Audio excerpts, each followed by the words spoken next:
आज़ादी हमें उपहार में नहीं मिली है, इसके लिए एक लंबी यात्रा करनी पड़ी है, आज़ादी की यात्रा।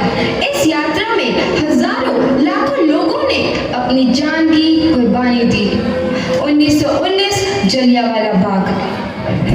आज हमारी बैसाखी का दिन है, लेकिन पूरा पंजाब बैसाखी नहीं मनाएगा। हम सब बैसाखी नहीं मनाएंगे।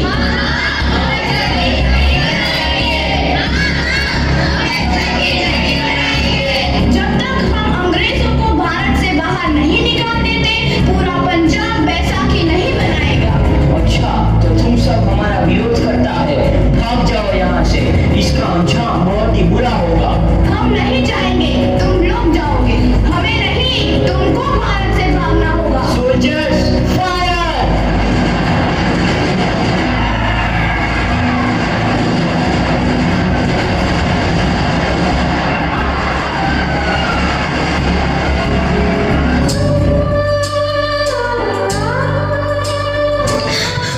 ये जमीन हमारी, ये धरती हमारी, ये खेत हमारे। अभी थोड़ी देर पहले हमारी ये फसलें लहरा रही थी, पर इन अंग्रेजों ने हमारी फसलें बर्बाद कर दी। इन अंग्रेजों ने एक ही झटके में इन सब फसलों को काट दिया। अंग्रेजों, तुम्हारे इस अत्याचार से हम डरेंगे नहीं, इस अत्याचार का बदला लेकर रहेंगे, हम आजादी लेकर रहेंगे। जलियांवाला बाग हर हिंदुस्तानी की आंख नम कर गया। इस कांड में कितने मासूमों की आहुति चढ़ गई, इतनी हैवानियत से इंसानियत कत्ल कर दी गई।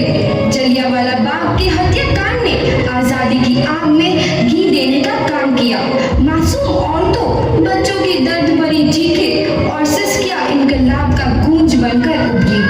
लाला लाजपत राय, भगत सिंह, राजगुरु, सुखदेव सरीखे क्रांतिकारियों ने भारत की इस जमीन से विदेशी दरिंदों को निकाल फेंकने के मंसूबे मजबूत कर लिए।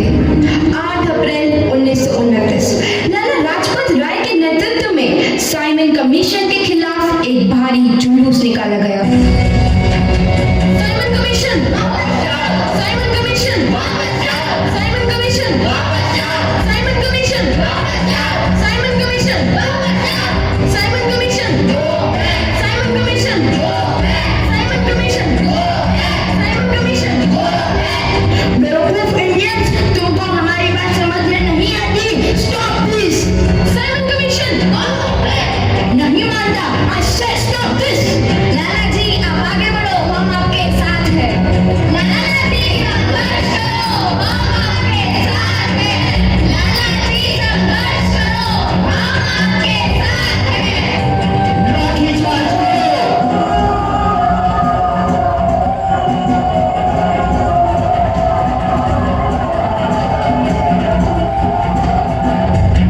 अरे लाला जी को तो बहुत गहरी चोट लगी है, उनका सर फट गया है। मेरे शरीर में लगी एक एक लाठी अंग्रेजी सरकार के कफन में कील का काम करेगी। ये आजादी की लड़ाई रुकनी नहीं चाहिए। ये जिम्मेदारी मैं तुम सबको सौंप कर जा रहा हूँ। लाला लाजपत राय की दर्दनाक मौत के बाद भगत सिंह, सुखदेव, राजगुरु वतन के इन मतवालों के खून में ऐसा उबाल आया जिसका सामना करना अंग्रेजी सरकार के लिए मुश्किल हो गया। अंग्रेजों को करारा जवाब देने के लिए स्कॉट और सैंडर्स को मारने की रूपरेखा रची गई।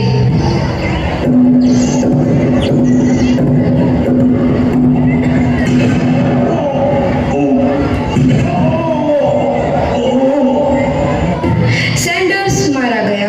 चारों तरफ तहलका मचा था। दीवारों पर लिखा था, लाला जी की मौत का बदला ले लिया गया है। भगत सिंह समेत सभी वहां से फरार हो गए। 8 अप्रैल 1929 दिल्ली में ब्रिटिश सरकार की सेंट्रल लेजिस्लेटिव असेंबली की बैठक में 2 बम धमाके की आवाज सुनाई दी।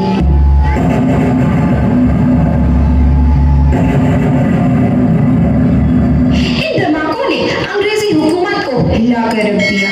इस घटना को अंजाम देने वाले भगत सिंह, राजगुरु और सुखदेव ने अपने अपने आप को अंग्रेजों के हवाले कर दिया। 1930 को अदालत ने अपना फैसला सुनाया।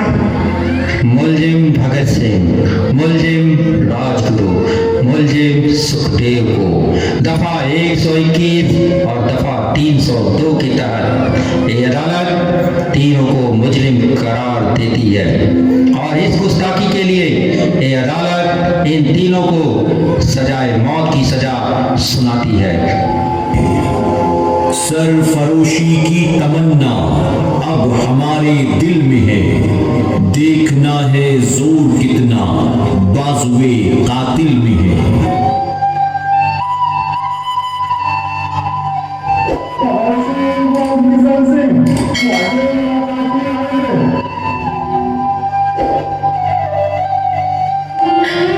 पुत्र की हाल तेरा, मैं चंगा हूँ माँ, फिक्र करने की कोई गल नहीं।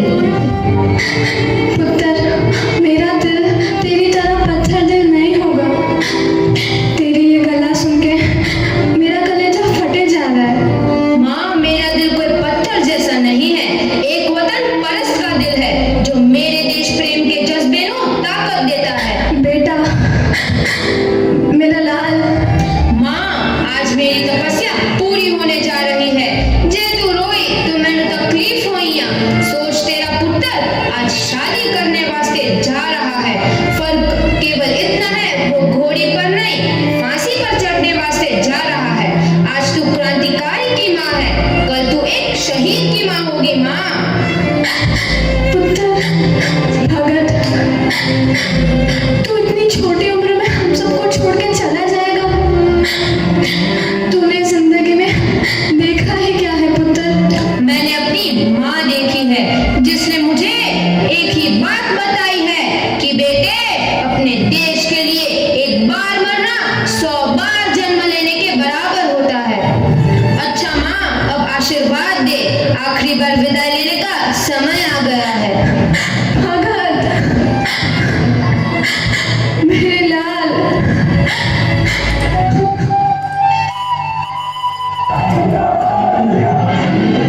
भगत सिंह, तुम्हारी कोई आखिरी ख्वाहिश? हमारे हाथ खोल दिए जाए। हम तीनों दोस्त एक दूसरे से गले मिलना चाहते हैं, उनके हाथ खोल दिए जाए।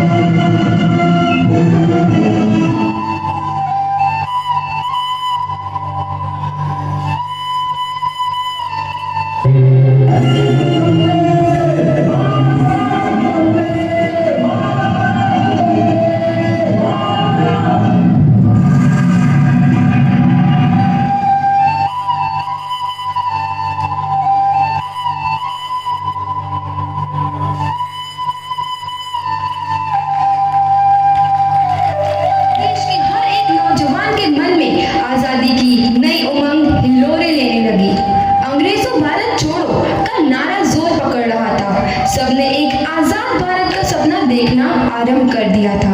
हर कोई अपने अपने ढंग से इस महायज्ञ में अपनी आहुति दे रहा था। सुभाष चंद्र बोस, रानी लक्ष्मीबाई, तात्या टोपे और मंगल